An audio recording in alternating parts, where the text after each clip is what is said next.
All right. So,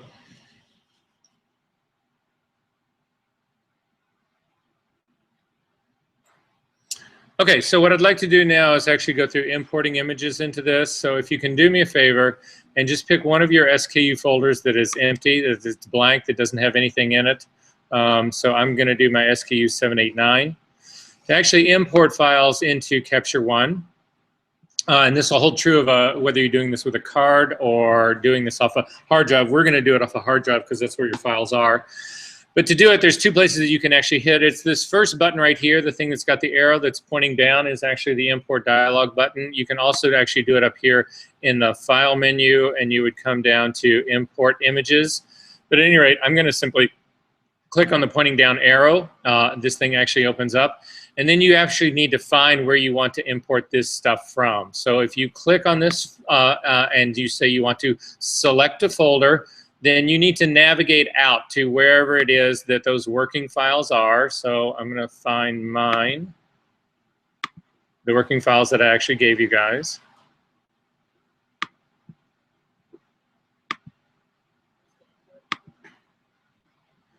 And I'm going to say, let's import, let's do these other guys right here. So this is actually going to be, it's in this, it's all more lingerie pictures. Sorry, I really didn't, I swear to you, this was not my idea to only show you lingerie pictures. But at any rate, it's this 201106, whatever, blah, blah, blah. If you select the capture folder itself, there will be a series of files in here that we can actually say open. So that's what we're going to actually try to import, is going to be these guys right here. I've done that very same perverted trick in here, so I can show it to you guys in here again. But anyway, it's a whole nother set of color cards right here. So this is actually where you would import from. Now, if you were doing like a shooting that had multiple subfolders in it, you could actually click on this include subfolders, and it would bring in all the files from the whatever parent folder that you had. Then it's going to ask us what we want to import this thing to. And if you click on right now, it's set to session folder. Well, session folder is this parent right here. It's this Bonton right here. So if I clicked on, if I left it on session folder, what it would do is it would actually put them inside this folder right here. It wouldn't put them in the capture folder. It wouldn't put them in any of the SKUs. It actually would put it inside this folder, because that is the session folder that I've actually got going right now. That's not where I want it. You want to put it in a capture folder. However, I can't remember what capture folder I've actually picked. If you look right here, you can see what the folder is that is actually picked. And it's that SKU1234. That's not the one that I wanted to actually put this thing in. If you click on this arrow right here, it will take you to that folder in the Finder. But I can see that I've got the wrong folder that's actually been set up right here. So to get to the right folder, again, what I've got to do is I'm going to actually either choose the folder, or instead I'm going to cancel out of this import, and I'm going to make sure that this SKU789 is my capture folder. To do that, select it, hold down the Control key, and select and say set as capture folder. Now when I do my import, these images, I'm going to say, yes, I do want this to go to my capture, to that SKU. And you'll see the path right down here about where this is going to go to. So it's telling me it's going to put it in the SKU 7890. In terms of backing up, you can click this open. This would allow you to do an automatic backup. So if you were, say, importing cards, images from a card, and you wanted to have it come into one hard drive to actually be able to work on, but also to a backup, say an external hard drive or someplace else, you would simply click on this, and then you could select again the folder wherever you wanted this to actually be. If you had an external drive, you would actually pick that. In our case, we are not going to do, and you should know that anytime you're bringing images into Capture One, this backup enabled option will exist except for tethered shooting. When you are actually doing tethered shooting, there is not an option, at least not yet, to have the files automatically backed up and set someplace else. Naming convention down here is important, and that's really the reason that we're inside this dialog box, because we need to talk about this guy right here. In the naming convention, again, if you click on this dropout right here, let's not hit that one first, we'll hit this one last. If you click on the little 3 dots that are right next to format, a dialog box will open up, and you will see this dialog box all over Capture One. The other place that you're going to actually see it will be in the camera tab. By default, image name is usually not what's up here. I don't know if I have a default listing in here. This is usually the one that you get is actually, I take that back, that's not the one you usually get. Usually the one that you get is job name and camera counter. And it's the one that you need to actually watch out for, because it's actually an awful one to have in here. So what this thing will let me do is it will actually allow me to rename these images as they come in. And now what a lot of people will do is this, to get rid of this stuff. If you've got an SKU number, an identifier number, chances are you're going to want those files to have that name, right? So if you set this up, to get rid of this format right now, I'm going to get rid of job name. So simply click up here in the top, hit the delete key, we'll get rid of job name. Hit the delete key again, we'll get rid of image name. Then in these, they call these tokens. If you scroll down in the tokens, you should be able to find a destination folder name. If you click on that destination folder name and drag it up to the format up here, that will then name it with the SKU number, which is exactly what you would want it to be named, right? So that's going to be the SKU number. I'm going to put in, you can actually type in this format as well. I'm going to put it in an underscore, and then I'm going to scroll up to the top, and this thing that's called one-digit counter, you'll see there's a drop-down menu in this. I'm going to actually add a 3-digit counter to this. You need to drag the token in place first, and then you can do the drop down and change it. Most people work with 3-digit frame number, and that's exactly what's going on here. This is a 3-digit frame number. And then I'm going to say OK to that. This is now the destination. The sample that you get will always be a preview, and this is a live preview of what's going on here. So what's going to happen now is these files get brought into that folder. They're going to be renamed SKU 789001. Does that make sense what's going on here? Under the metadata, it's very brief and very small. All you have is copyright and description. If you want to put in a copyright, you simply click on this copyright. To get the copyright symbol, it is Option G, which will give you the copyright symbol. And then you should type in my name, because these are my files. And it would be VERSER, Engelhard, ENGELHARD, 2016. Keeping going down under adjustments, you would seriously not want to have auto adjust enabled. That will actually change exposure, color. It'll try to do everything automatically. If you already had done some work on these files, so for instance, these files actually already have been color balanced. If you'll notice when we did the import, when we actually got to that folder, well here, if you take a look at the folder right here, you will actually see there's all these XMP files. So these things have already been worked on. If you wanted to import those adjustments, you would have this thing checked down here, include existing adjustments, that will actually bring in that same material as well. In terms of styles right here, there are other styles that you could actually use to change things. So for instance, if you come down and you actually pick a black and white style, you could say portrait, something like this, it will apply that style when you bring it in. Styles we haven't talked a lot about yet. We will talk about those later on, but essentially they are presets of ways to make your image look. So there are adjustments that you've made on your image, and you could do black and white, you can do contrast moves, you can do exposure moves, color moves, you can do all sorts of moves. Those are all considered to be styles. The minute you actually put on a style, you'll see if you come back to this, so I've got one style on here right now, black and white portrait. You'll see that this didn't exist before this. Stack Styles has now been added to this drop-down box with a check mark. And what that is an indication of is that you can now stack styles up. You can add them. So I could actually do another effect on here on top of this. And now what I've actually got on here is 2 styles that are actually happening. Does that make sense what's going on here? If you click on the style and come to the dropout menu, you can actually click on it to remove it, and you can do the same thing on the next one. And now you'll see again that stack styles, it's actually sticky now, but we have no styles on here that we're actually bringing into this. There are other questions about, can you bring in a whole lot more metadata than we've got right here? You can. The trick to it is that you make a metadata style. We'll talk about how to do that later, much later on. It's a whole lot more advanced because right now all you're getting is copyright. If you wanted to say add a whole bunch of keywording and a whole bunch of other things, whatever, all of that, you can actually do it in a naming style. So is everybody good on this so far? Are we ready to hit import on this? So you can import all of these, or you can go in and cherry pick these things. So you'll see if you select one, it's only going to import that one.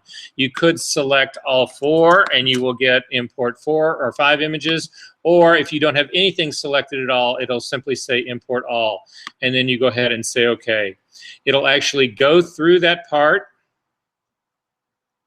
It will generate the previews for you.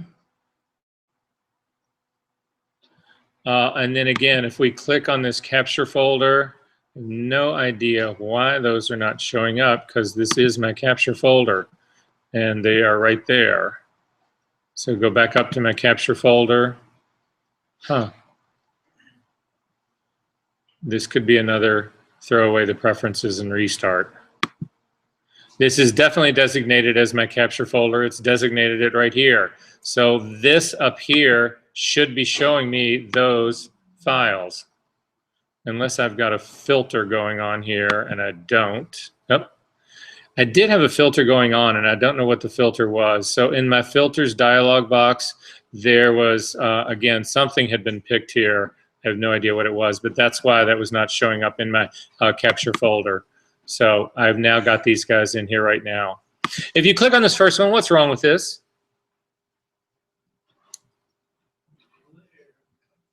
Exactly. I've got glare on this card. What does that cause to happen here?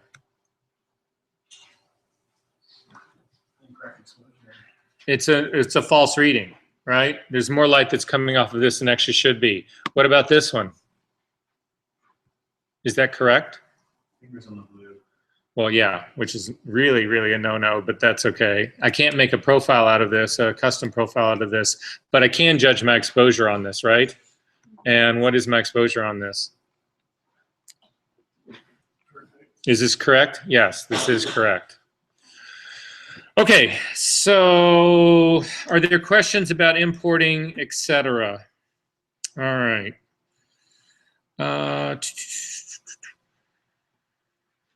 Okay, finally, folks, we're getting out of the library. Yay. Into the camera tab. So we started, I think, a little bit on the camera tab last week, but now we're going to go into it and take it from the top. If you look at this one that's done by default, hopefully yours will look somewhat like this. You've got this exposure evaluation at the top, capture naming, next capture, next adjustments, camera. Is that what your yours looks like? Yep. Are we good on that? Okay. Really quickly though, let's go back to the library. I just want to see if this has changed in URLs, guys, at all. When you click on this drop down for sessions, do you have any other sessions listed? Nope. Okay. Yes? Yep. Yep. When you click at one of those other sessions, does it take you to that session?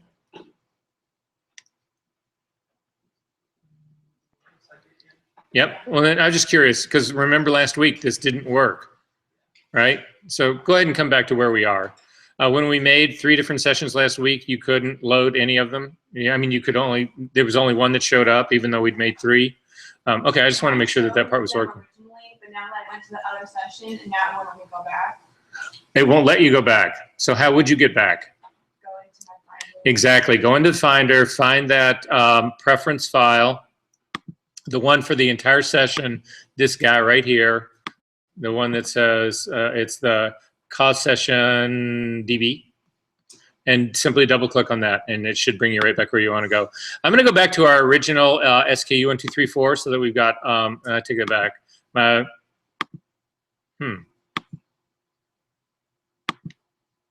My 789. Is that where everybody else is?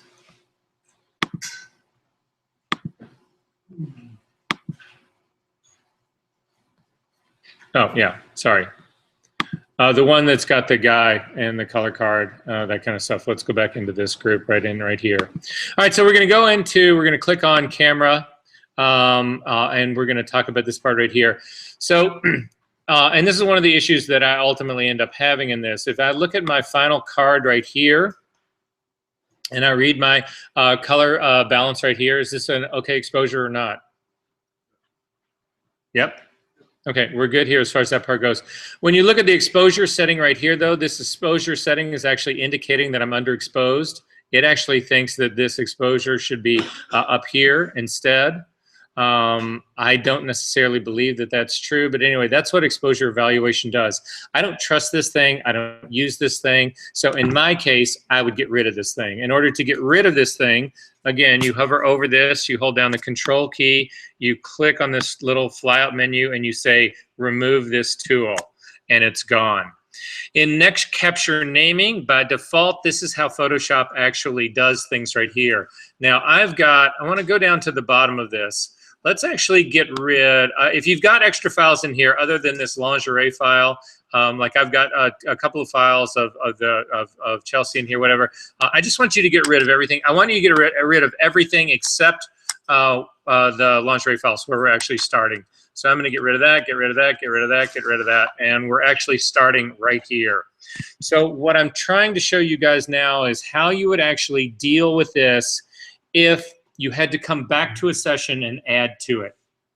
Okay, so you've already been shooting, and this happens all the time in the studios. We'll shoot, and we'll do a whole bunch of frames of something, then we'll go on to the next shot, or another shot after that, or another shot after that, and then you'll have to come back to one that you've actually done, and you need to pick up from where you left off. Does that make sense?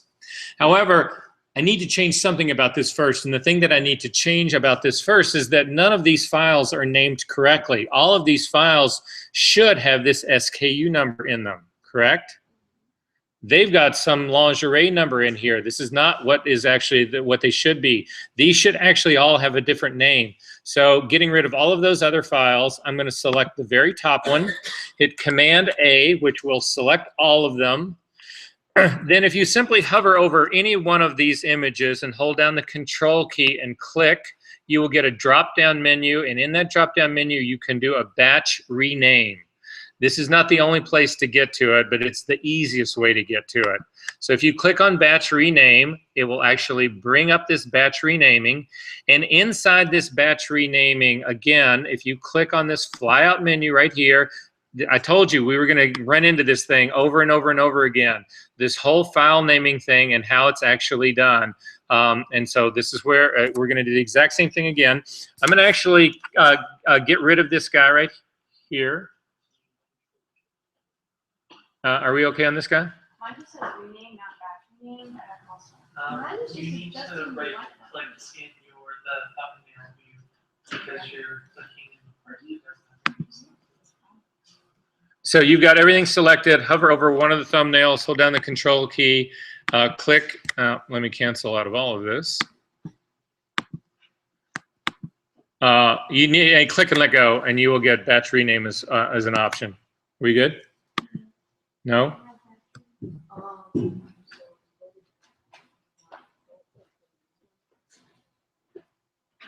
Yeah, come all over here. Yeah, hold that guy down. So we are going to batch rename this one. There's two ways we can actually go about doing this. We could actually type the SKU number right in here. But again, I'm going to get rid of the first token. Hang on one second. Let me go do this again. Batch rename. And I'm sorry, and click on this flyout menu to choose what I want to be in the format. I'm getting rid of job name. I am going to then look back down here again for destination folder. and it's not going to give me destination folder. That would actually be on the import. So the way I've actually got to do this now is I'm going to actually change this to job name, and you'll see why in just a second. EFGHIJ. Okay, job name.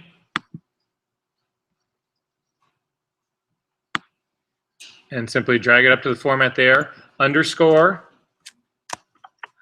and then again, that 3-digit counter. So drag the 1-digit counter up there, change this drop-down menu to 3-digit, and say OK. And then what you'll see in here is, again, the preview of this. The job name in the batch renaming that's sitting right here, this guy that's right here, is actually untitled job. You would change that untitled job to SKU 7890. And you'll get the preview right down here. And so this part would actually be great as far as this part goes. But so let's go ahead and do the rename on it right now. And it's going to say you've specified that you draw pegs should be paired together, whatever. All you're saying here is that if there's 2 files that have been developed from, that are coming from a single raw file, that'll keep them next to one another. We don't have that situation. It's actually gone through and it's renamed all of my files, so these files are named correctly now. To get out of this so that you don't have the contact sheet showing up in the view, you simply click to the side of one of your thumbnails, and then you can click on the thumbnail again, and that part will be in there. If we scroll all the way down to the bottom, this part down here, you know, this is sort of like where we're at right now. We're at frame number 19. That's how many we did. However, I want to actually start shooting now. So I'm going to come back into my capture, to the camera capture tab. I need to change the file naming to continue exactly what's going on here, because again, this thing by default sets up with name and the camera counter. That's not what I want at all in this. So again, I've got to change this naming convention now as well. So I'm going to click out the flyout menu again. I'm going to get rid of camera counter. Camera counter basically just counts the number of times your shutter fires in your camera. That number is recorded in your camera, and that's the number that the camera counter actually gives. It's actually worthless. Name is not a whole lot better, so I'm going to get rid of that part. I'm going to see if they give me destination folder here. I'm pretty sure that they do. They do. It sits in destination folder, so I'm going to click on that and drag it up to format. I'm going to do another underscore, and again, I'm going to add that 3-digit counter. And click on the drop down and say 3-digit, and then I'm going to say OK to this. However, you see I've got a problem right here, and the problem is this. This is set to say that my next capture, the next capture name is going to be that SKU 7890 frame 1. That's not the one I want. I need to actually have it to be frame 20 because I've already got 1 through 19. So to change that, you come up to the flyout menu up here at the top, and you reset. You're going to say right here, you need to set the capture counter. If you click on, well, I'll show you what they both do. If you say set capture counter, then you can put in a value here, and we would put in 19 because that's what we've actually got going. And now you'll actually see that that was a mistake because that's going to do my next frame as frame number 19. I've already got a frame number 19. So again, I'm going to click it again. I'm going to set capture counter again and change that value to 20. And say OK. So does everybody have this guy set at SKU 020? We good on this?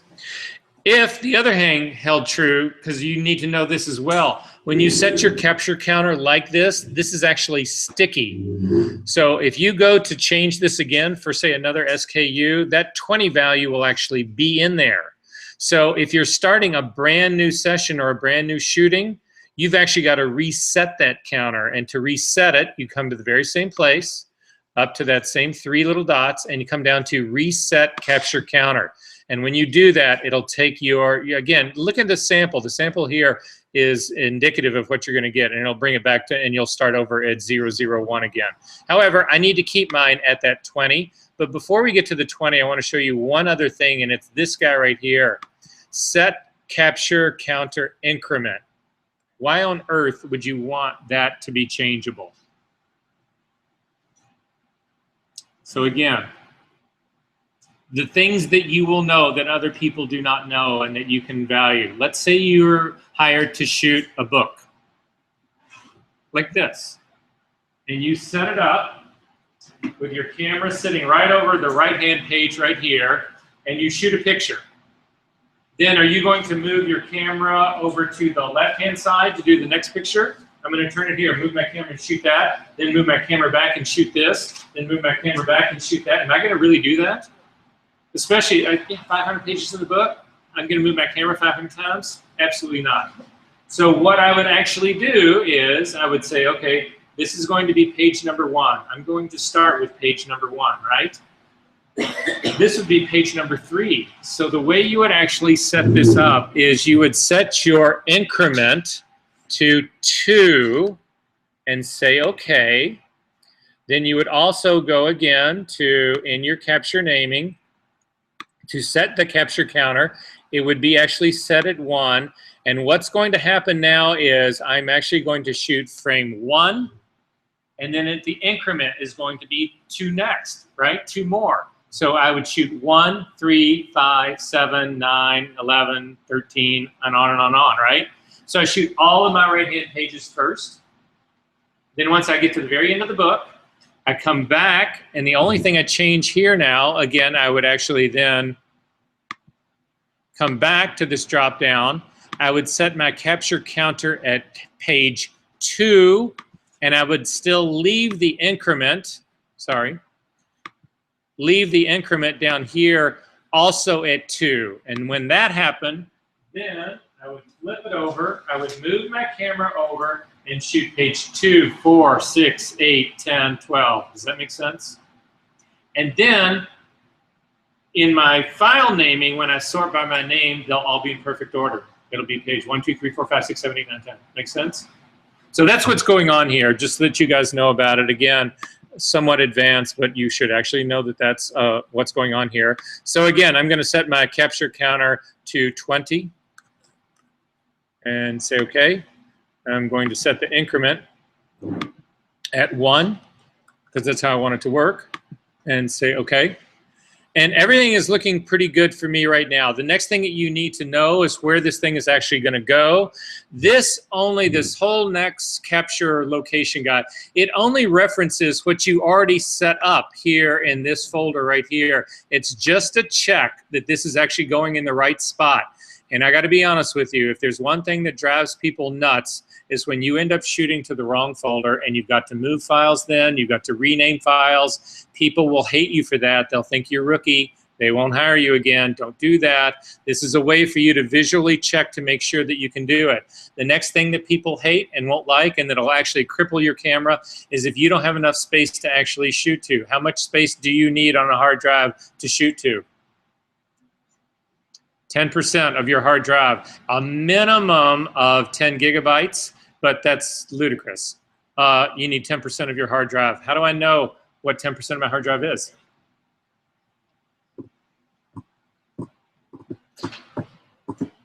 There's a number of ways of finding it. One is up to this, the Apple menu, down to About This Mac, and then hit on your system report. This will actually open up a screen. If you click on this eSATA Express, it should give you your hard drive information. And in my case, it does give me this hard drive information, and I can look at it right here, and it will talk about my capacity is right here. And this is a confusing way to do it, but it is a way to possibly do it. A better way I think of doing it is to simply go to your Finder, do a hide everybody else, pick the hard drive that you're actually shooting to. In my case, it's this thing called boot drive right here. Hit Command-I to bring up the info panel, and you will see that the capacity of this drive is 474.32 gigabytes, and I have 467 available to actually shoot on that. You will also get that information in Capture One. and it's sitting right here. How much space do you have available? You've actually got 431 gigabytes possible space left. If this figure right here is too low, you've got to free up space on your hard drive somehow. But again, that's what's actually going on in here. This next thing down here, the next capture adjustment, in our case right here, it does see that I've actually got this camera on here. This is listed as a default if you don't have a camera connected. However, if you click on this with a camera that is connected, you will get options. So for those of you who've got Canon cameras hooked on here, when you click on this, what does it actually show up in yours? It just says default. Is the camera on? And you see it? Click on that drop down menu and let me just take a look at it really quick. Okay, this is actually interesting. In your case, go ahead and click on Show All.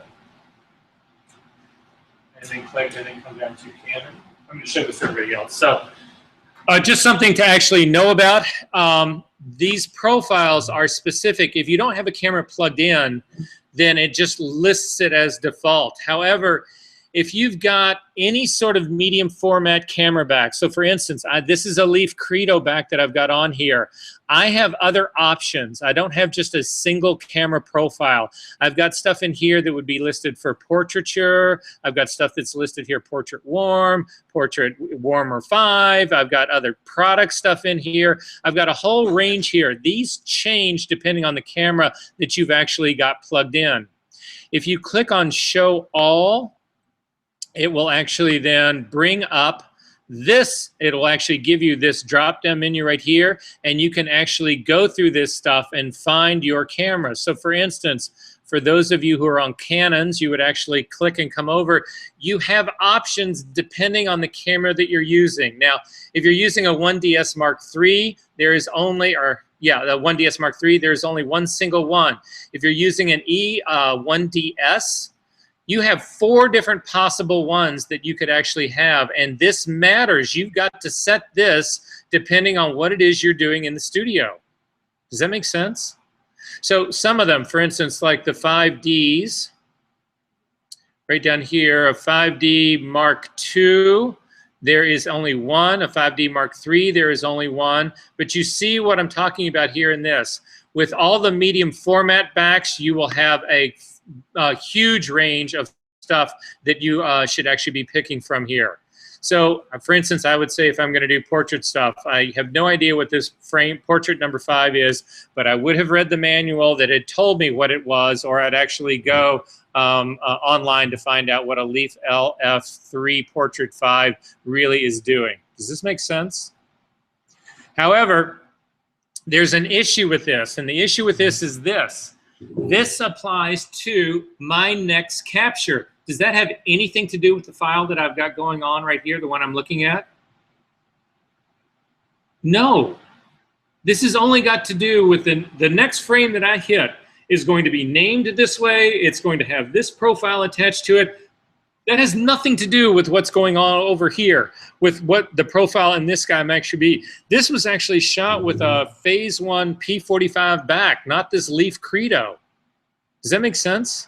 So what you set up here only is impacting the very next frame that you shoot. Make sense? In this drop-down menu, there's only 3 things that most people will actually use in this. Let me get my notes back really quick. There's only 3 settings that people usually use from this. Copy from last is the most common, and what copy from last does is that whatever the last frame that I shot was, if this was the one that I'd shot, whatever the last frame that I'd shot was, is what it copies then and then puts on the next one. However, there's a problem with this. And the problem that we've got with this is this, that what was the last thing that I actually shot with this camera?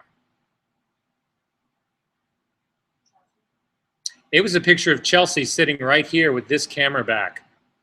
Is that this frame right now?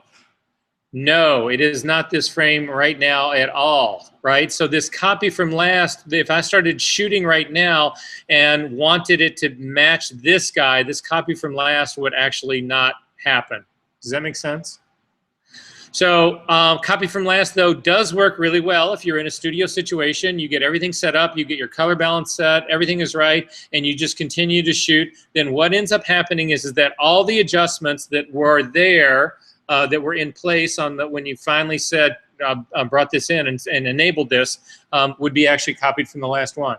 We good on this? So that's one of the things that you could possibly do. I'm not going to look at copy from primary because we haven't talked about variants yet.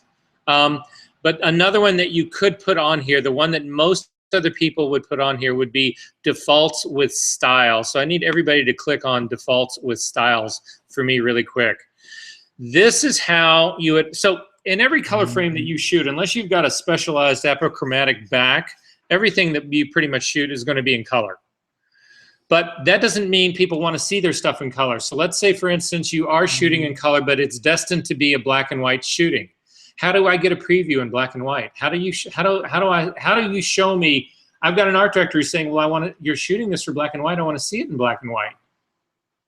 How would you do that? This is how you do it. You change this to default with styles, and then when you click on that, it actually activates the style possibilities for you. If you leave none, then you might as well just have selected defaults. But instead, if you come down on your style and you come down to built-in styles, you will actually see that you have options here, possible different changes in here that will actually show you different versions of black and white. So now when we click on a black and white guy, what you'll end up seeing, the very next frame that we capture with this camera will actually end up being black and white. It will show you, it puts an adjustment layer, an adjustment style on there that causes it to be black and white. To prove that to you, I'm actually going to pop off a frame.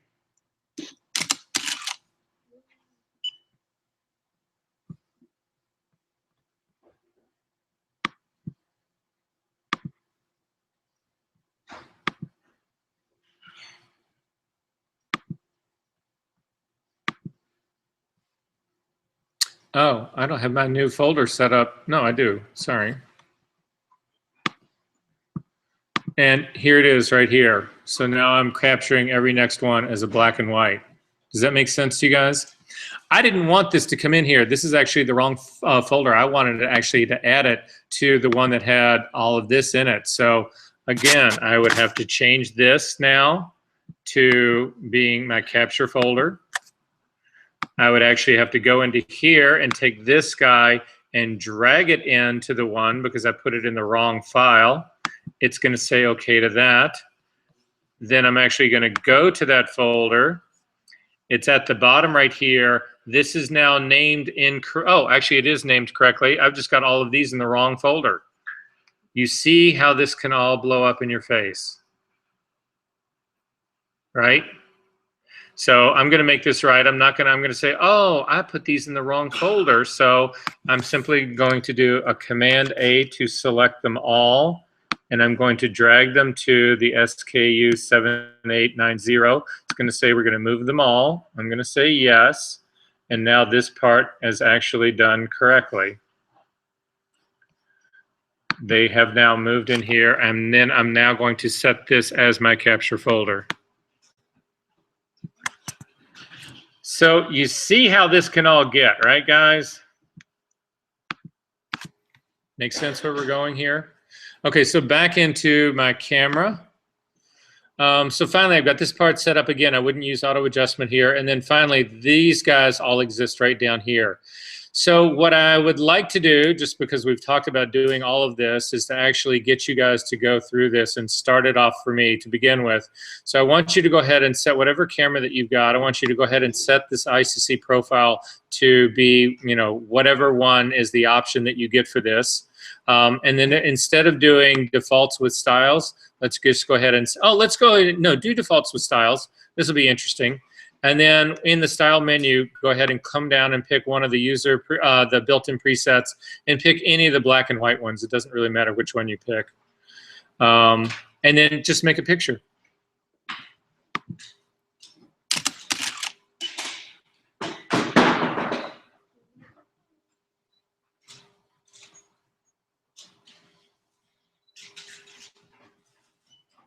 And did you end up with a black and white image?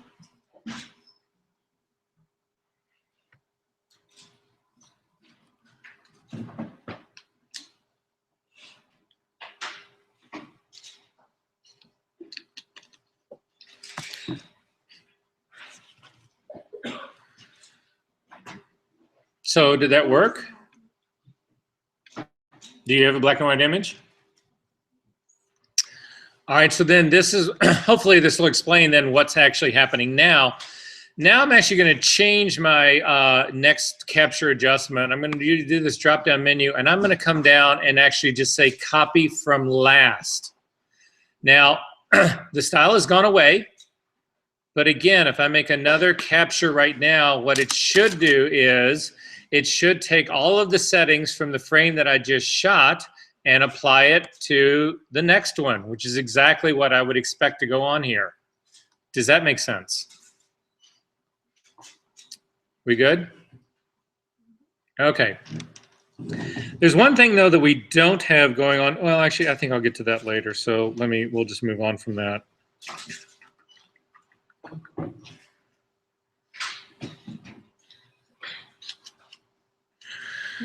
Okay, so this is going to be hyper advanced right now. The next thing that I'm going to actually show you guys, just so that you get some idea of what we can actually do here.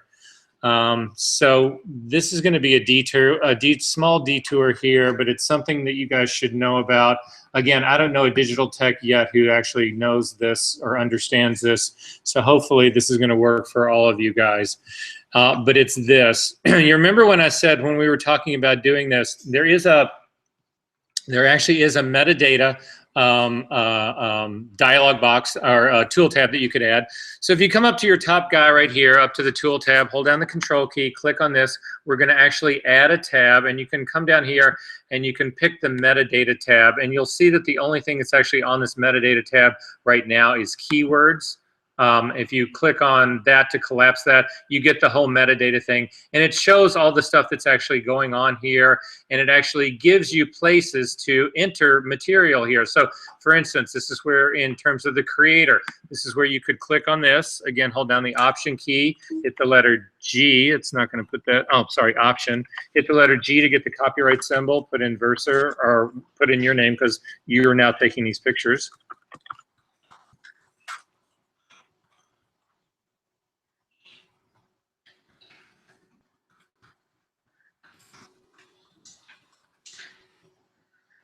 And we could put in all sorts of other things in here. So what else could we actually put in here? You could, I would probably not put in my address, but I probably would put in my email. So I'm going to add my email right down here.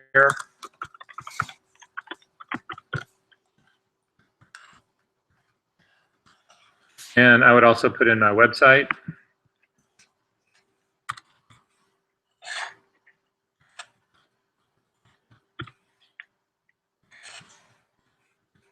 Again, contact information. There was just a lawsuit actually just settled in California where Live Nation had actually stolen some guy's images of Run DMC and printed it on a bunch of t-shirts and stuff. And he sued them for 25, 30 million, something like that.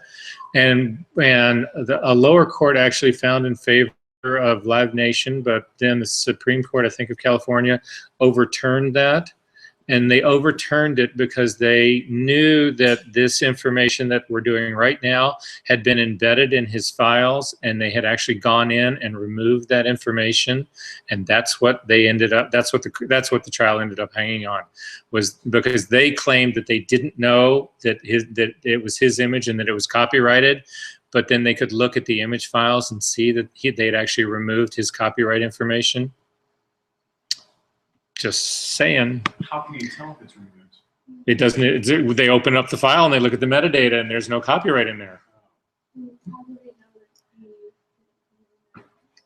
He had the image files. He had the files that are shot, and when you actually shoot the metadata, it's actually embedded in the file. So what I'm doing right now, I'm actually just setting this up. This isn't changing any of the files that have already been shot. Those have already got the data burned in them. So. Yeah, there are. Anyway, so nonetheless, what I'm just trying to actually show you here. So we could actually add other things in here, but what you'll see now is that this thing in and of itself actually can be, this metadata can actually be a style. So I'm going to show you how that whole part works. So we've entered the metadata as far as this part goes right here. We need another tool tab up here, and it's the adjustment tool tab. So again, if you hold down the control key and click to add tool tab, and it's this one called, it's not local adjustments, but adjustments. And a dialog box will actually open up here, and this is the adjustment clipboard right here. Do you guys see that? Okay, in the adjustment clipboard right here, if you look down in here, you can see as we start to scroll down here, we've actually only done, there's an adjustment. Remember when we actually did, and again, you need to look up at my screen. When I did this click over here, when I drag this further out, you've got this, remember the up arrow and the down arrow? And if you click on the up arrow, that actually copies whatever adjustment. In our case, it was a white balance. We copied that to the clipboard, and then I can actually got this arrow to actually do a paste on the clipboard. So for instance, right here, on this black and white image, I can actually click on this paste. I don't know if you'll see any, there's a small shift in there. It was just color balance, the color information that was underneath it. That's what it did. But at any rate, if you start to look down this thing, you will actually see as you go down here the things that you could actually also copy to your clipboard. And you'll come down and you'll see here that metadata is one of those things that you could actually copy to your clipboard. So in our case, I'm just going to select the entire metadata guy right here. It's going to select all of these tags right here. And then I'm actually going to create a new style out of that. So if you come over to the style menu here that's up at the top and you click on this plus, it'll say, do you want to save a style? And these are all the things that it could save in the style. Now you'll see in here that film profile and contrast and brightness, all of these things have been changed.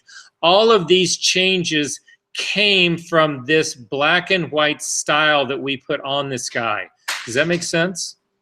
But as you scroll down here, so you could uncheck all of these things. So for instance, we could uncheck base characteristics, uncheck exposure, uncheck levels and curves, uncheck color, uncheck black and white, keep coming down here, and down in the details, we're going to uncheck the addition of grain. But down here in metadata, you've actually got this metadata, and you've got the creator we changed, the email, and the website. I'm going to hit save to that. It'll open up a dialog box, and you would name this for whatever it is. This would be Verser's metadata.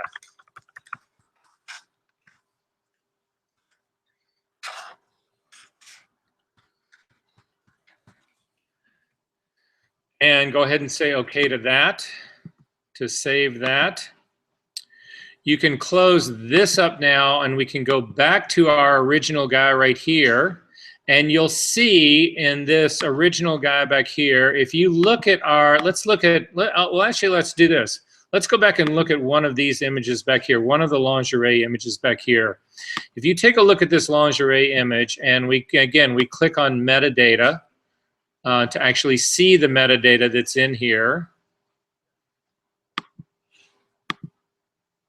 you will see that there's nothing in here about the creator. There's nothing, because again, I made that style. However, I can apply the style to this image right now. In order to apply that, I'm going to go to my adjustments layer, and in my style and presets, I can do this drop-down menu, and in this user styles, where is my user style guy? Right there. Oh, bingo, sorry. Put in Verser metadata. That will actually put that on the clipboard right now. And then when I go back and look at this image, at the info, my image is sitting right in here. So the reason I'm bringing this up to you guys is that metadata is actually considered to be a style that you can apply to an image. Does that make sense? So if you have a really complex set of metadata, there's no real way to put that in when you're actually shooting, unless you come back down to here And again, remember back in here when we said you could change what the next capture adjustments would be, you can now come down to, again, defaults with styles. And then from this style, you can actually pick your metadata style. And now when you take the next picture, which we'll actually do, I'm going to go all the way down to the bottom. And I'm going to simply shoot another picture.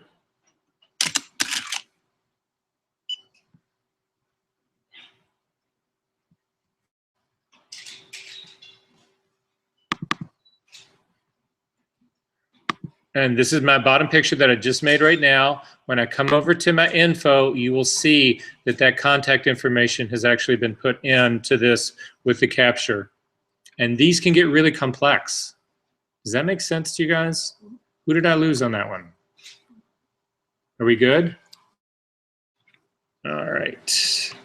Back to the camera tab. One of the things you'll notice about this, though, and again, I told you about this, if you click on, well, actually, I take it back. I'm still getting ahead of myself, so I'm going to pull it back just a second. One of the things that you cannot see on my camera that you might be able to actually see on your camera is there's a box over here that would allow you to actually show, oh no, it's actually going to be right here. It's this little guy right here. So if you look at the very bottom thing, the final thing that we've got going on our camera guy down here is the camera itself, the setup for the camera. So again, we've already talked about this is where you can set up ISOs. This is where you can set up shutter speeds and change your apertures. A lot of cameras, not all, but most cameras actually have two-way communication. So certainly on all the new Nikons and Canons, you can actually change these values here and it will simply go in and change them on your camera. That part's great. In terms of white balance, you can actually click on this color eyedropper right here. It's the same as this eyedropper right here, but you should know that if you click on the drop-down menu on this guy, that this is not always set to be picking white balance. You've got all of these other possibilities that exist here. And so if you select one of these other guys, that's actually what is going to impact, that's what this eyedropper is going to actually represent. So don't get deluded into thinking that this is always going to be the color balance tool, although for the most part it actually should be. So I am going to select one of these images right now and click and jump out here for just a second. So down here with certain cameras, not all, but most digital backs, what ends up happening with a digital back is when you've got this actually set up to copy from last, and you go ahead and, for instance, we're going to actually set the white balance right now of this. Now when I do the next frame that I actually do, and I've got this copy from last, it'll actually use this color balance that I've actually got going on here. However, in a typical Nikon or a Canon back, what ends up happening is every time you make another capture, it comes into capture one and that style, that color balance is applied to it. However, in a camera like a medium format like this, you can actually change the color balance in the digital back itself. You can say, okay, I just clicked on the color balance right here. I clicked on this guy right here, and what it did is it neutralized this guy right here. It neutralized this. Now, if I click this set button right here, it just took that color correction and put it into the digital back. Now, no matter what I shoot with this digital back, it will have that correction until I do that again. Does that make sense? Is that the preferable way? No, very few people use this part anymore. It used to be there was a time where this didn't exist. The the update every time you would bring in a capture that it would copy from the last one. So what you would end up wanting to do is you would plug the white balance into the back, and then everything you shot with the back would have that same white balance until you changed it again. I'm just trying to explain what all of this stuff is for you guys so that you actually know what's going on here. Finally, the last thing that's down here is you've actually got a shutter button right here. This does not work for every camera. It does work for medium formats. If you try it on your Canon, it works on some Canons. It doesn't work on all of them. Same thing with Nikons, so you'll know. But what it allows you to do is fire the camera from the computer.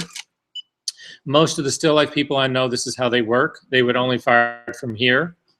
The next thing that we've got is a possibility, and you can try this on your cameras as well, is this thing called Live Camera, When you click on that, and a lot of still life people use this, guys, that's all I can tell you. Is so it's just something to know that it actually exists.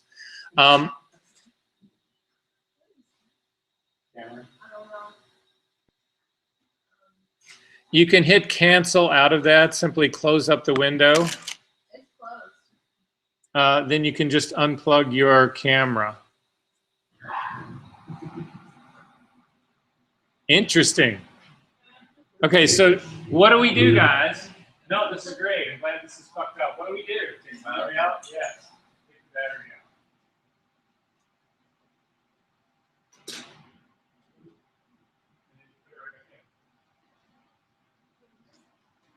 We just killed the power to it. I have no idea what that's about. Okay, anyway, so live view. When this part comes up, it'll actually open up your camera, and you've got a number of things that you can actually change on this. So this first one actually is a way that you can actually pause your live view. You're basically freezing a frame of this. Then we're actually going back to live view, and you can sort of see if I do something. You can see, yeah, my hand goes in front of it, that sort of thing. That happens. So that would be the live view.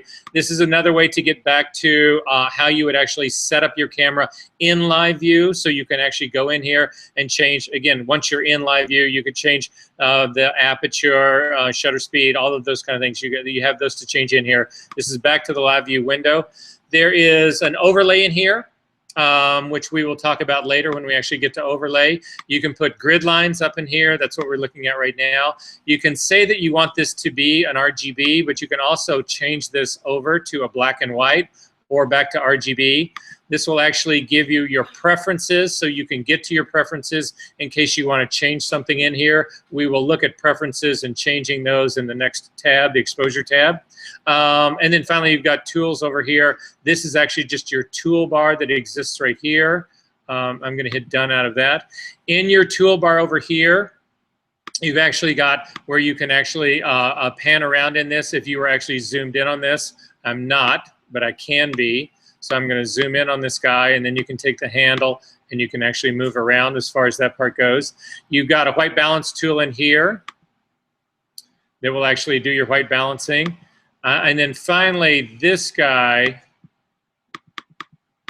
and I used to know what that guy did, but I don't remember. So, anyway. Oh, wait. I thought this was... Anyway, you've got a refresh down here.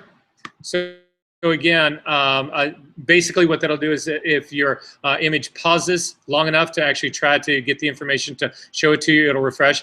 I have no idea why we have this big black thing in the middle of this screen right here. This seems to me to be a bug on this guy as well. You can control the lightness and the darkness, but this is actually just your preview that you're controlling right here.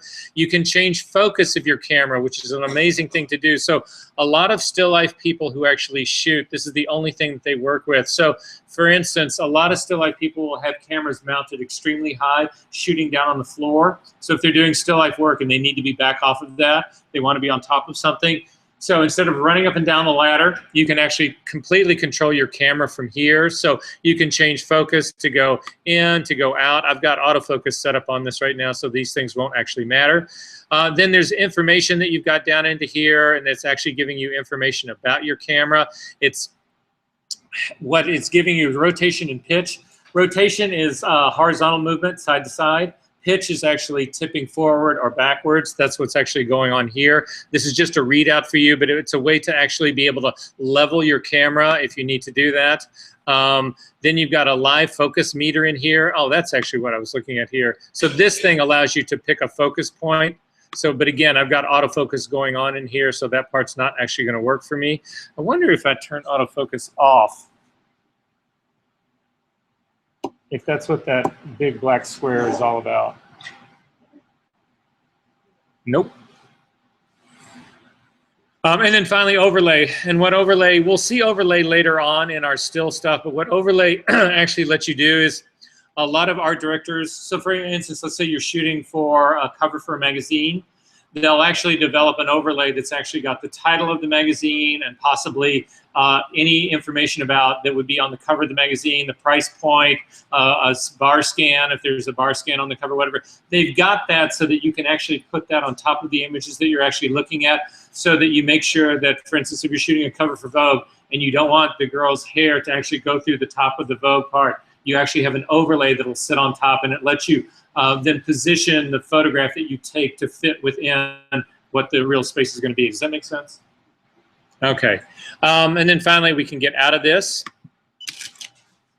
And you'll jump out as well. So that, I think that gets us through most of what's going on down in here. You cannot, at least not yet, use, all right, so this is interesting. The Canon 5D Mark II is arguably the Canon that launched video capture in 35mm cameras. It's what made it the camera. And it was never Canon's intention to actually ever have that be a possibility. But what Canon wanted to be a possibility was this live view. It's just when they got live view, they realized that they could record the live view, and that became video capture in every single camera that you have to this day, right? However, in medium format backs, both the Phase and the Leaf, and I don't know, John, you could tell me about the Hasselblad. Can you capture video with your Hasselblad? It depends. If it's a Hasselblad with a CMOS sensor, there's even 4K video capture capabilities now. Although there's still versions of the H5 series that have CCD sensors. You can't do it with that, and you certainly can't do it with anything prior to the H5 series. Got it, got it. Now, you can do live view with the CCDs, but no. Right. Well, that's exactly what goes on in these, and it's for the exact same reason. So you have live view on this, but you do not have video capture in medium format. So Phase, you can't do medium format capture. Leafs, you can't do medium format capture. It doesn't exist. So even though, ironically, live view is what made all of that possible. So nonetheless. It also be said that you can't do focus tracking on the live view of the H3, H4 series cameras. Got it. It's shit. Got it. It's really bad. All right. Okay, guys, so next tab over, and it's where we will end our day today. Aren't you happy? We'll finally get through all of this. However, I've got to go back and change something in my camera because I'm only working, I keep doing this copy from last, copy from last, copy from last. I'm actually going to change this again back to, I'm going to get rid of this defaults with styles. So I'm going to remove all of this.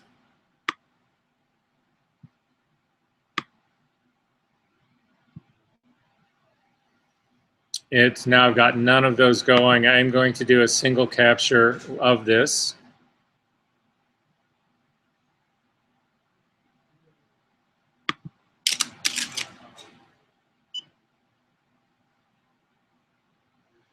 I've now got back to a normal color photograph. I'm going to click on that to give me a white balance on this.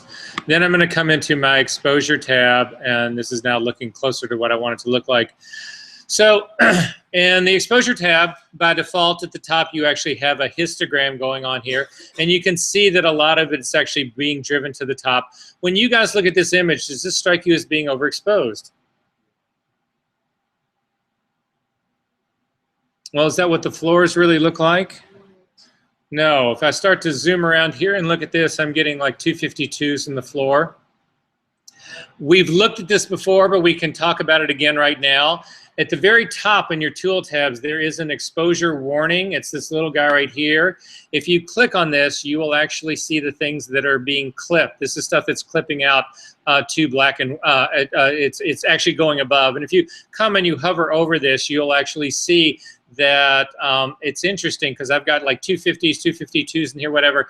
However, I don't have 255s in here. And the reason I don't have 255s in here is I've reset my clipping point. To set your clipping point, you actually come over to the capture. I need everybody to do this because there's something by default that's not turned on. come up to the Capture One menu, come down to Preferences. A dialog will open up, and under the Exposure tab in here, you can reset the value that you want to be flagged for your exposure warning, both highlights and shadows. Why do I have this set at 250?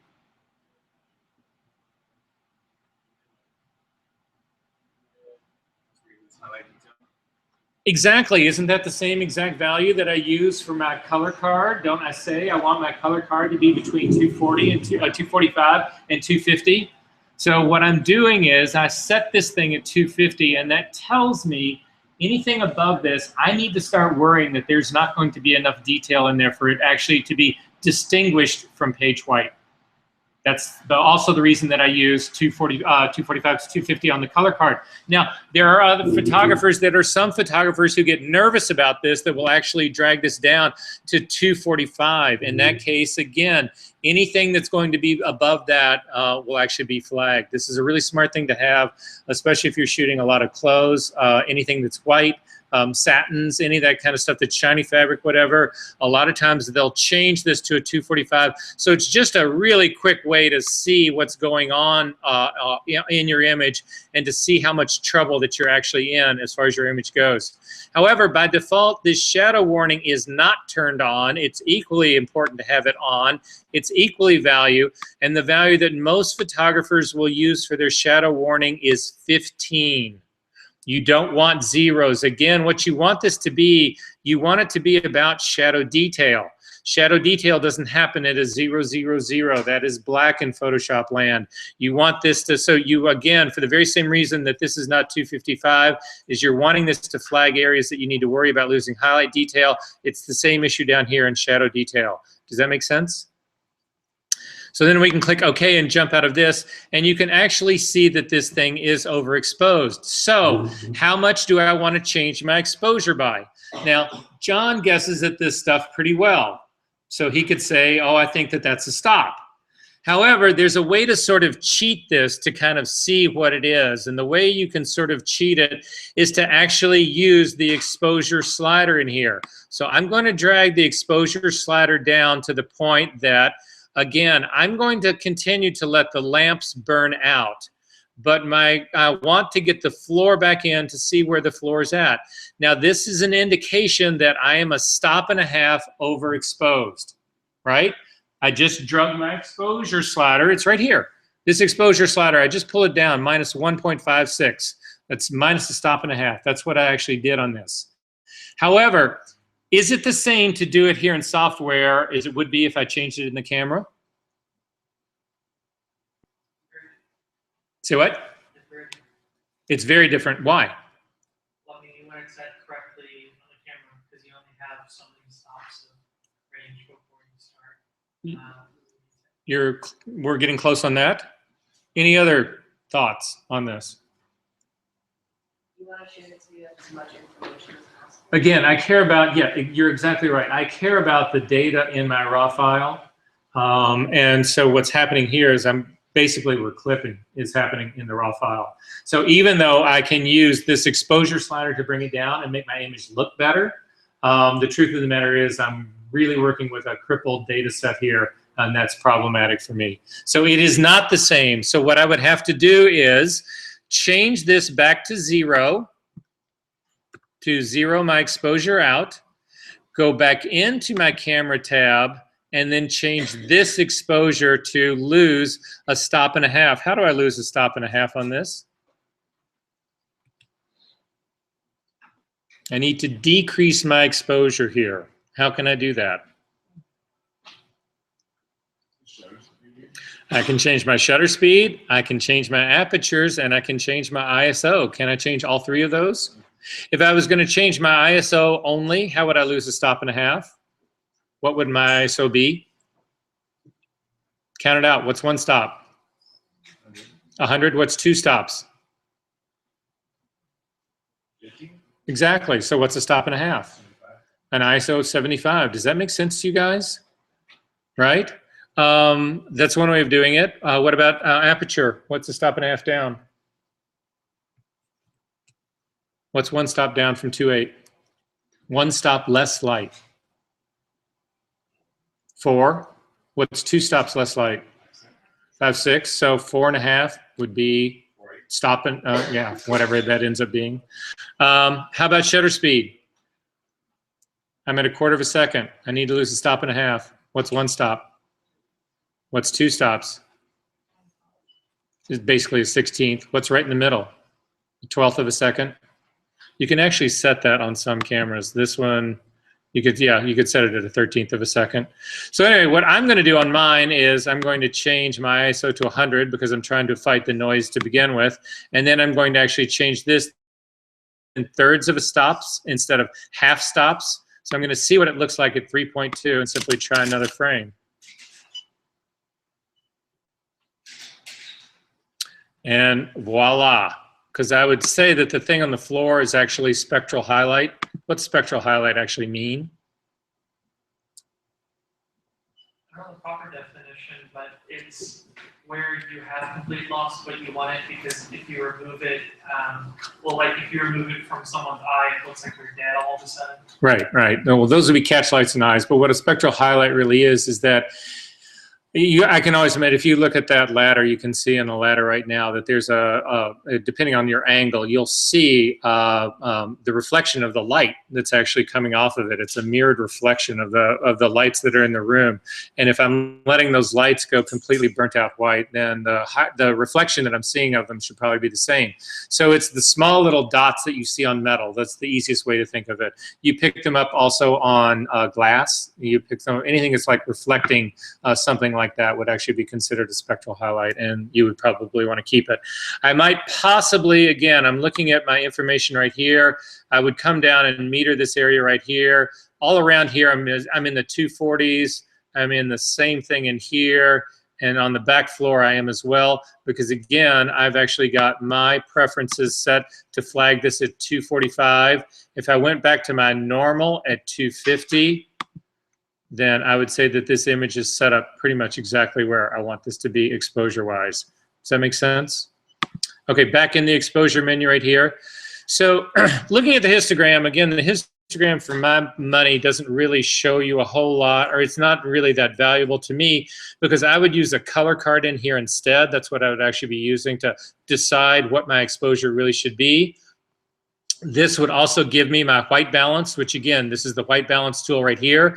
Well, I've already got the white balance tool. It's sitting right here in my camera. It's this guy right here. So the fact that I would have white balance again under here, exposure, to me seems to be a waste of space for me.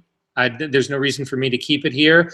This does play into it though, if you actually were going to change your white balance to, if you wanted to not use the neutralized color that your color card was giving you, but you actually wanted to warm things up or cool them down. To see what's going on without this exposure warning on here, I'm simply going to turn that off. And now we can talk about what these are, the white balance tones actually are in all of this. And have we talked about LAB in this class? LAB color?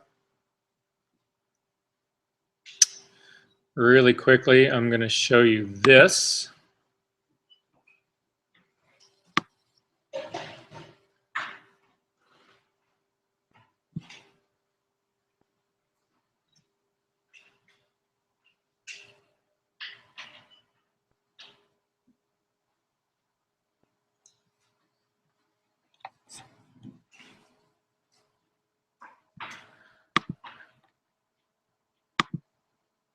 Typical color wheel.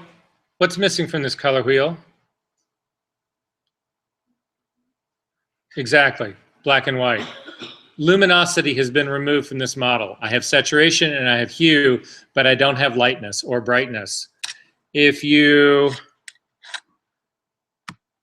add a third dimension to this thing, I do get that. Lightness, though, so I've got my hue saturation is going around the, hue is going around the perimeter of this circle. If you think of this as the globe, a globe, it's around the equator. Saturation runs from the middle of the Earth out to the very edge of the equator. Lightness goes to the North Pole. Darkness goes to the South Pole. I've got 3 dimensions now, so this is actually a viable color model as far as that part goes. However, there's another version of this. This is based on an RGB model, so there would be 3 primaries that you would actually have to use. However, there is an LAB model, and it looks like this. It's exactly the same thing, although the geometry of it is different, but it's exactly the same thing in the sense that you've got lightness is up here at the top, is white, black is down here at the bottom. But instead of having a 3-axis RGB, you've actually only got a 2-axis. And the 2-axis, it describes from yellow to blue, and then the other axis is green to red. This is the LED model. Does this seem familiar to anybody? It's exactly how they describe color in Capture One, and also how they describe it in Camera Raw. The Kelvin slider right here is the B channel of LAB. It's closest. It's not exactly the same. They're slightly off of one another, but for all practical purposes, it's the same thing.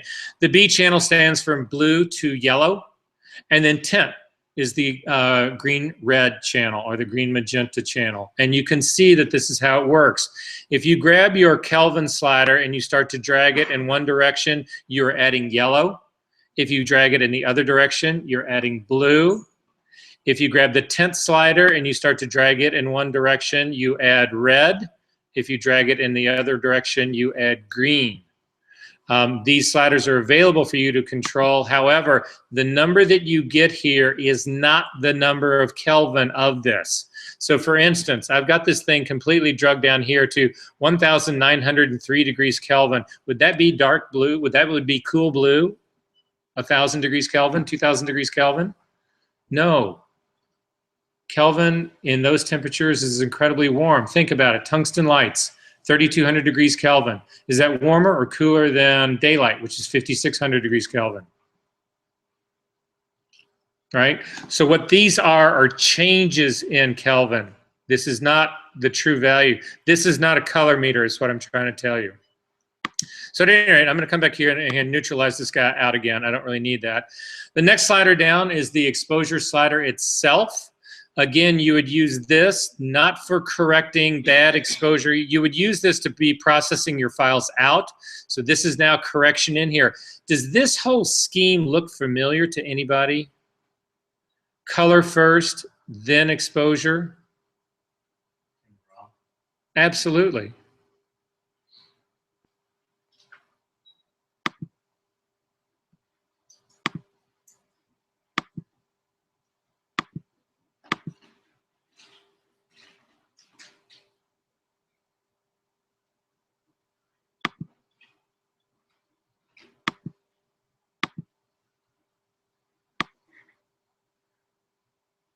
I have no idea what file I'm opening up right now. This could be loaded. I really don't. I just saw it was a CR2 file and grabbed and opened it. So hopefully this is not me with a, no.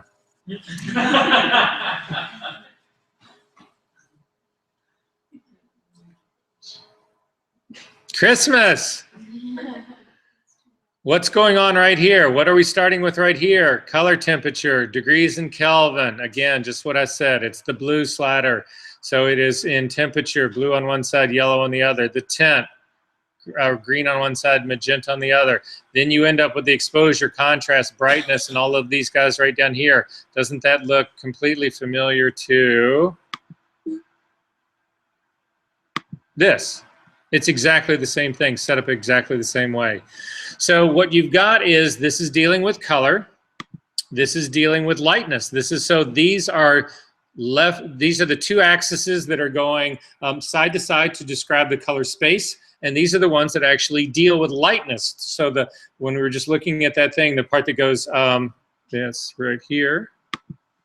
This is exposure and contrast, this axis right here. The other 2 axes are these 2 guys right here. So when you actually change these sliders, you need to know what these things are about. If you look at the histogram, you can actually get a preview. So I want you guys to go ahead and do this. Grab your exposure slider, and I want you to look at this histogram. And what you'll see happens is this. As you start to drag your exposure up, it's taking all of this information and it's driving it towards the highlight side.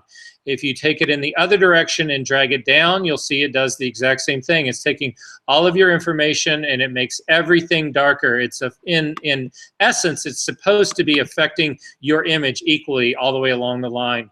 If you double click on this little handle, it will zero it back out. The next one down is contrast, and what contrast does, again, if you amp the contrast up, what does increasing contrast do?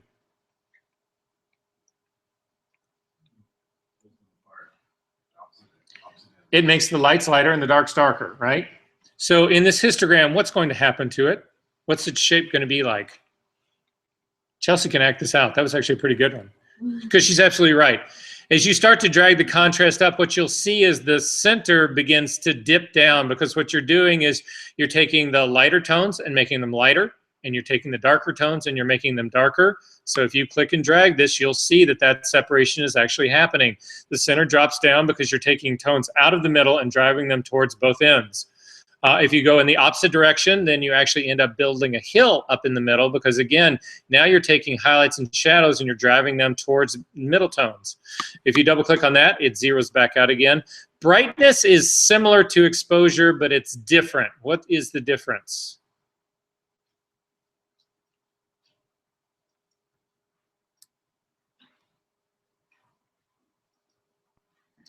What brightness does, unlike exposure, in exposure, when you change the exposure, it lifts everything equally.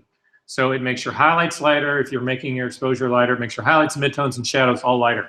If you make your exposure darker, it makes your highlights, shadows, and midtones all darker. And it does it roughly at the same rate. In brightness, what ends up happening is it goes after your midtones first. It actually changes your midtones and leaves your highlights and shadows alone to a point. And then eventually it starts to take those with it. So what you'll see again in brightness is as we start to pull up, those midtones took off and came up into the highlights at a much quicker rate than the shadow area actually changed. So you'll see that's different than this. That same move is completely different. And then finally, saturation is strictly color, and everybody in here knows what saturation is. Levels. Does anybody work with levels or color correction in Capture One? What do you do your color correction in?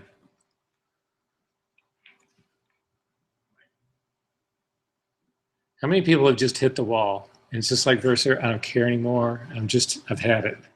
We've got two or three things left to go in this, guys, and we're done. Hang in there. Levels works just like Levels does in Photoshop. It's remapping of tone. However, it doesn't. We don't have the same sliders that you have in Photoshop. It doesn't work quite the same way. What happens here is you can actually see the remapping lines. As we start out here in the beginning, you've got shadow lines. So on the bottoms are your inputs. On the tops are your outputs.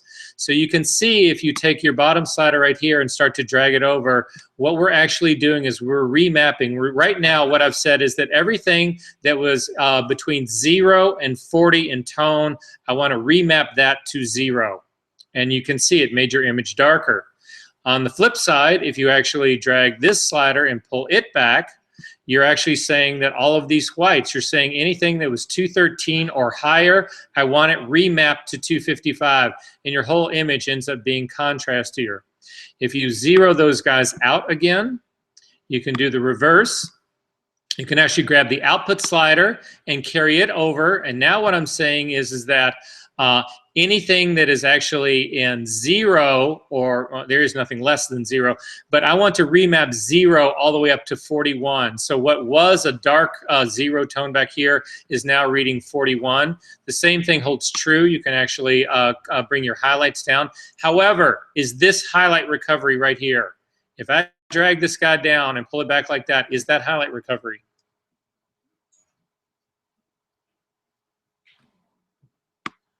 Well, let's look at another example of this. I'm going to go back to my very first image, the very first one I did on this, where everything was blown out.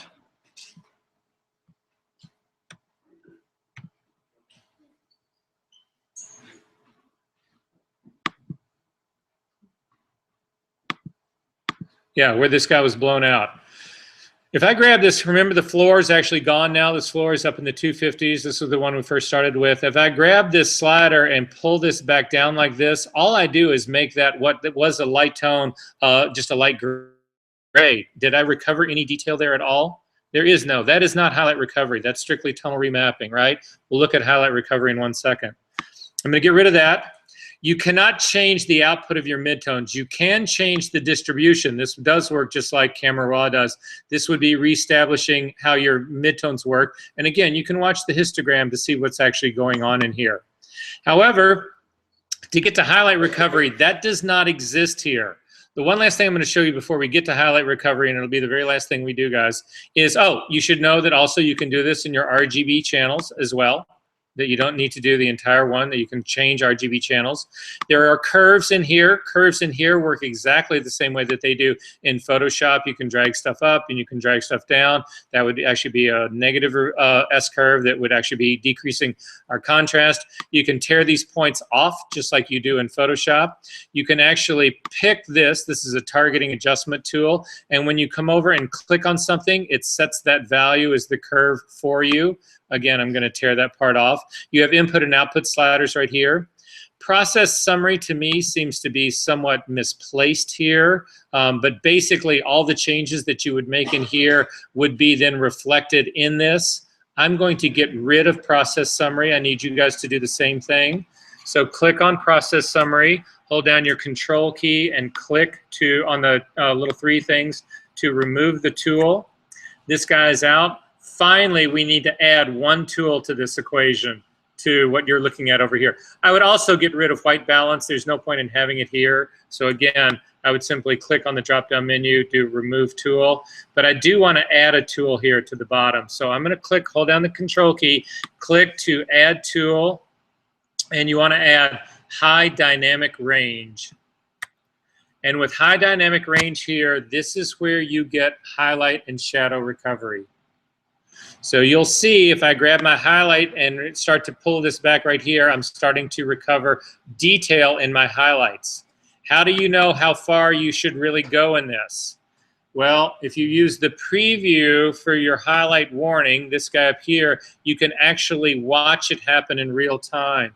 So you would turn on your preview warning, you would click on the highlights and start to pull it back to the point that you actually had recovered them. And that's how you would know how to spot your highlight recovery. You can do the same thing with shadows, although my shadows are not blocked up. I need to make sure that my shadow warning did stay on. It did. So I don't need to recover any shadow. Are there questions about this? Yes? So doing curves and making all these adjustments in Capture One, Yes. wouldn't that be considered a destructive because then it's going to save all that? It depends on how you're working. A lot of people actually prefer to do their processing in Capture One, especially people who shoot people. The skin tones that you get in Capture One will blow away what you can do in Camera Raw like you cannot believe. Didn't I show that to you guys last week? All right, well, everybody start to pack up their stuff because we've got to be out of here in 10 minutes, and I'll show you exactly what I'm talking about. I'm sorry, I really thought I showed this to you. Actually, you might be able, you may have it. So go ahead and pack up your cameras at least, because the rest of this we'll look at will be.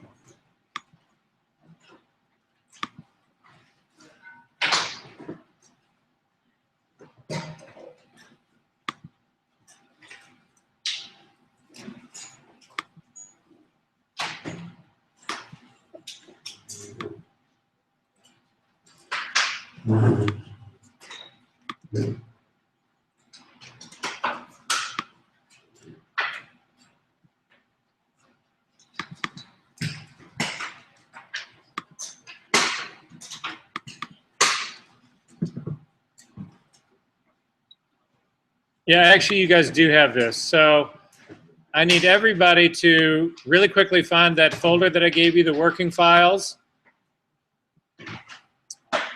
So again, C1 Pro working files. And you want to go to this folder, the P25 EIP folder. And inside that folder, you actually want to, you'll see there's 3 different session files in this folder. The reason there's 3 different ones in here is that with every version, new version of Capture One, this extension changes. So this this one right here where it just says COL50 was what they named for Capture One 6, version 6. This was the preference file was named this way. This CO session DB is the one that they're currently using now for 8.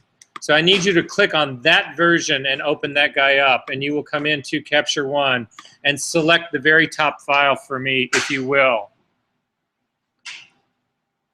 So has everybody got that? You what? If you don't see any photos, you need to come over to your library, go up to the top and click on, oh, if you've got capture folder is actually selected, we need to, this is not what we're actually looking at, so we need to find that. So again, I'm just going out to my session, to where my session was. It's this drop down, this EPI guy right here, inside this 427, and this is where they are. So can you guys find it? All right, so I want to do just a simple color correction on this. Oh, by the way, see those little red dots on her dress? Those are spectral highlights. So those should be flagged. Those should actually be burnt out white.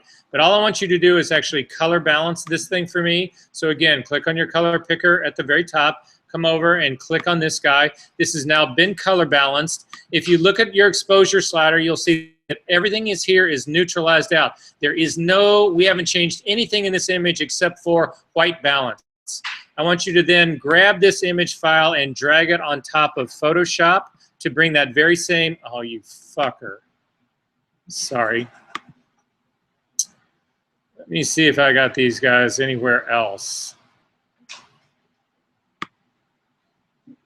You're not going to be able to see this on yours because Photoshop doesn't support this that type of file, but I'm going to show it to you from another place here really quick.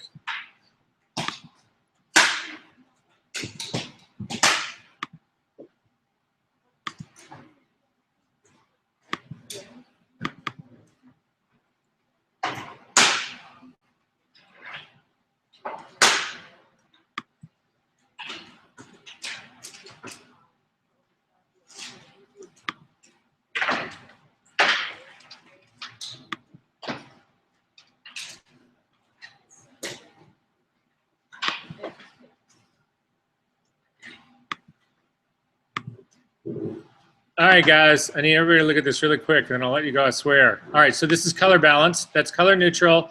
I've got no exposure changes at all. This is exactly the way I shot it. I'm going to bring this guy into Photoshop. I'm going to do the exact same thing here in Camera Raw. I'm going to neutralize the color out.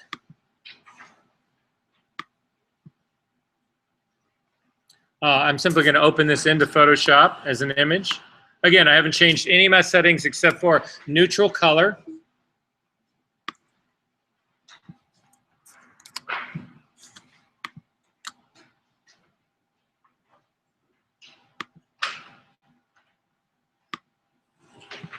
Which of those would you rather work with? Why is that happening? It's how it's interpreting the raw data. Exactly. One engine does it different than another engine. So then what would your workflow, like how far would you go in Capture One before you? So this exactly is the issue. So in Capture One, you've got to go ahead and develop out the file and process it as a TIFF and bring that TIFF into Photoshop to then retouch. Okay. So you don't get smart objects anymore. You lose that. That's bad. It is bad. So this is why these adjustments matter to you in Capture One. So right now in Capture One, if I needed to tweak the exposure slightly or bump my contrast up a little bit or shift the color, I've got to do it here to develop the file out. I would rather be doing this and work with a baked file than trying to work with this in Photoshop.